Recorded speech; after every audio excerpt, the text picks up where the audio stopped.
Welcome back to our channel the story teller. Friends, आज हम सुनेंगे सिंहासन बत्तीसी की 15वीं पुतली की कहानी। इतने सारे असफल प्रयासों के बाद भी राजा भोज ने हार नहीं मानी और सिंहासन बत्तीसी पर बैठने का अगला प्रयास उन्होंने 15वें दिन फिर से किया और इसी प्रयास को रोकते हुए सुंदरवती नाम की 15वीं पुतली ने उनसे कहा, हे राजन, यदि अभी भी आप इस सिंहासन पर बैठने की इच्छा रखते हैं तो महाराजा विक्रमादित्य के गुणों से संबंधित मेरी कथा भी सुन लीजिए और उसके बाद स्वयं निर्णय करिएगा कि आज भी आपको इस सिंहासन पर बैठना चाहिए अथवा नहीं। इसके बाद सुंदरवती ने राजा भोज को महाराजा विक्रमादित्य की एक और कथा सुनाई, जो हम सुनेंगे आज के अपने इस वीडियो में। लेकिन आगे बढ़ने से पहले फ्रेंड्स, जिसने हमारे चैनल को सब्सक्राइब कर दिया है उन सभी को शुक्रिया, और जिसने नहीं किया है वो जल्दी से हमारे चैनल को सब्सक्राइब करें। नोटिफिकेशन को सबसे पहले पाने के लिए बेल आइकन जरूर प्रेस करें और अगर आपको हमारा ये वीडियो पसंद आए तो उसे लाइक और शेयर करना ना भूलें। इसके साथ ही अपने सुझाव अपने कमेंट्स के जरिए हमें जरूर बताएं। सुंदरवती राजा भोज को राजा विक्रमादित्य की कथा सुनाते हुए कहती है कि राजा विक्रमादित्य के शासन काल में उज्जैन राज्य की समृद्धि आकाश छूने लगी थी। व्यापारियों का व्यापार अपने देश तक ही सीमित नहीं था, बल्कि दूर के देशों तक फैला हुआ था। उन दिनों एक सेठ हुआ जिसका नाम पन्नालाल था। वह बड़ा ही दयालु और परोपकारी था। चारों ओर उसका यश था। वह दीन दुखियों की सहायता के लिए सदैव तैयार रहता था। उसका पुत्र था हीरालाल, जो पिता की तरह ही नेक और अच्छे गुणों वाला था। वह जब विवाह योग्य हुआ तो पन्नालाल अच्छे रिश्तों की तलाश करने लगा। एक दिन एक ब्राह्मण ने उसे बताया कि समुद्र पार एक नामी व्यापारी है जिसकी कन्या बहुत ही सुशील और गुणवती है। पन्नालाल ने फौरन उसे आने जाने का खर्चा देकर कन्या पक्ष वालों के यहाँ रिश्ता पक्का करने के लिए भेज दिया। कन्या के पिता को रिश्ता पसंद आया और उनकी शादी पक्की कर दी गई। विवाह का दिन जब समीप आया तो मूसलाधार बारिश होने लगी। नदी नाले जल से भर गए और द्वीप तक पहुंचने का मार्ग अवरुद्ध हो गया। बहुत लंबा एक मार्ग था, मगर उससे विवाह की तिथि तक पहुंचना असंभव था। सेठ पन्नालाल के लिए यह बिल्कुल अप्रत्याशित हुआ। इस स्थिति के लिए वह तैयार नहीं था, इसलिए बेचैन हो गया।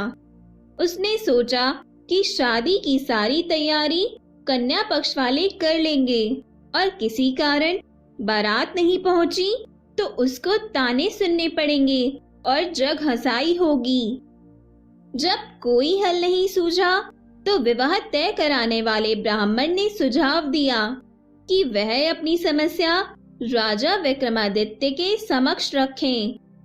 उनके अस्तबल में पवन वेग से उड़ने वाला रथ है और उसमें प्रयुक्त होने वाले घोड़े भी पवन वेग से ही उड़ते हैं। उस रथ पर 8-10 लोग वर सहित चले जाएंगे और विवाह का कार्य शुरू हो जाएगा। बाकी लोग लंबे रास्ते से होकर बाद में सम्मिलित हो जाएंगे। सेठ पन्नालाल तुरंत राजा के पास पहुंचा और अपनी समस्या बताकर हिचकिचाते हुए रथ की मांग की। विक्रम ने मुस्कुराकर कहा, कि राजा की हर चीज प्रजा के हित की रक्षा के लिए होती है और उन्होंने अस्तबल के प्रबंधक को बुलाकर तत्काल उसे घोड़े सहित वह रथ दिलवा दिया। प्रसन्नता के मारे पन्नालाल को नहीं सूझा कि विक्रम को कैसे धन्यवाद दें। जब वह रथ और घोड़े सहित चला गया तो विक्रम को चिंता हुई कि जिस काम के लिए सेठ ने रथ लिया है, कहीं वह कार्य भीषण वर्षा की वजह से बाधित न हो जाए। उन्होंने मां काली द्वारा प्रदान किए हुए दोनों बेतालों का स्मरण किया और उन्हें सकुशल वर को विवाह स्थल तक ले जाने तथा विवाह संपन्न कराने की आज्ञा दी।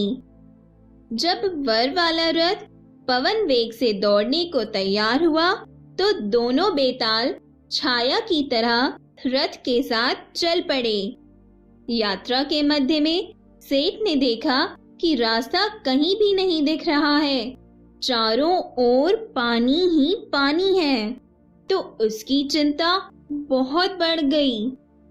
उसे सूझ नहीं रहा था कि क्या किया जाए। तभी अविश्वसनीय घटना घटी। घोड़ों सहित रथ जमीन के ऊपर उड़ने लगा। रथ जल के ऊपर ही ऊपर उड़ता हुआ निश्चित दिशा में बढ़ रहा था।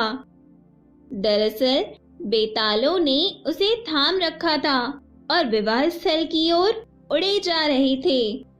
निश्चित मुहूर्त में सेठ के पुत्र का विवाह संपन्न हो गया। कन्या को साथ लेकर जब सेठ पन्नालाल उज्जैन लौटा तो घर के बदले सीधा राज दरबार गया। विक्रमादित्य ने वर वधू को आशीर्वाद दिया। सेठ पन्नालाल घोड़े और रथ की प्रशंसा में ही खोए रहे। राजा विक्रमादित्य उसका आशय समझ गए और उन्होंने वह घोड़े और रथ उसे उपहार स्वरूप भेंट में दे दिया। इसके बाद वह सेठ पन्नालाल और उसका पुत्र हीरालाल प्रसन्न मन से राजा की जय जयकार कर उठा। इसके बाद सुंदरवती ने राजा भोज की ओर देखा और उनसे कहा, राजन, हमारे महाराजा विक्रमादित्य इतने दयालु, परोपकारी और प्रजा प्रेमी थे। यदि आप उनके स्थान पर होते तो क्या आप भी वह रथ उस सेठ को यूं ही दे देते? सुंदरवती के ये वचन सुनकर राजा भोज वहीं पर निशब्द खड़े रह गए और इस तरह उनका 15वां दिन भी यूं ही व्यतीत हो गया। तो दोस्तों, हमारी ये कहानी भी यहीं खत्म होती है और इस कहानी से हमें यह शिक्षा मिलती है कि यदि ईश्वर की कृपा से और अपनी मेहनत के बल पर हमने स्वयं को साधनों से संपन्न बनाया है, तो हमें उन साधनों से दूसरों की आवश्यकता पड़ने पर सहायता अवश्य करनी चाहिए और साथ ही अपनी मेहनत पर विश्वास कायम रखना चाहिए कि हम पुनः उन साधनों को अर्जित कर सकते हैं, जैसा कि महाराजा विक्रमादित्य ने किया। उन्होंने अपना घोड़ा और रथ देकर वर पक्ष वालों का साथ दिया और उनकी सहायता की और साथ ही सेठ की इच्छा का मान रखते हुए उन्होंने वह रथ और घोड़े उस सेठ को उपहार स्वरूप हमेशा के लिए दे दिए।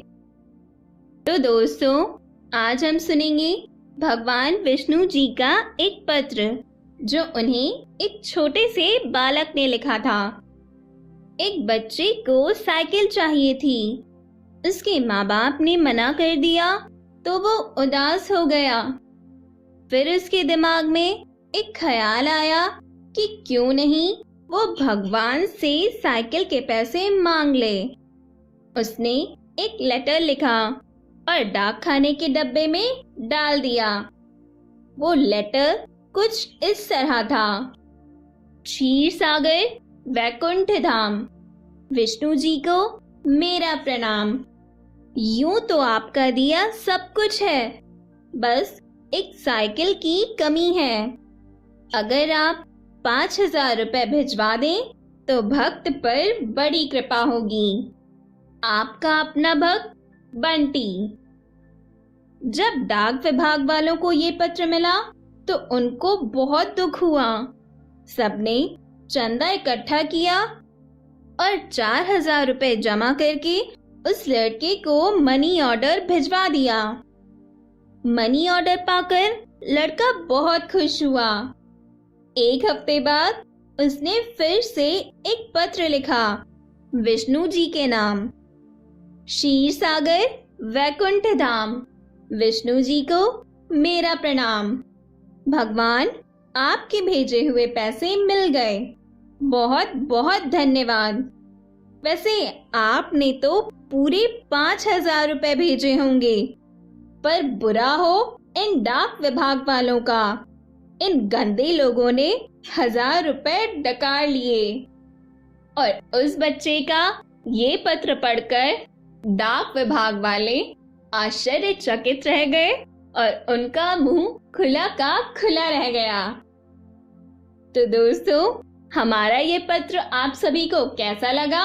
अपने कमेंट्स के जरिए हमें जरूर बताइएगा। हम फिर से मिलेंगे नेक्स्ट वीडियो में सिंहासन बत्तीसी की अगली कहानी के साथ। तब तक के लिए आप सभी को मेरा नमस्कार और धन्यवाद।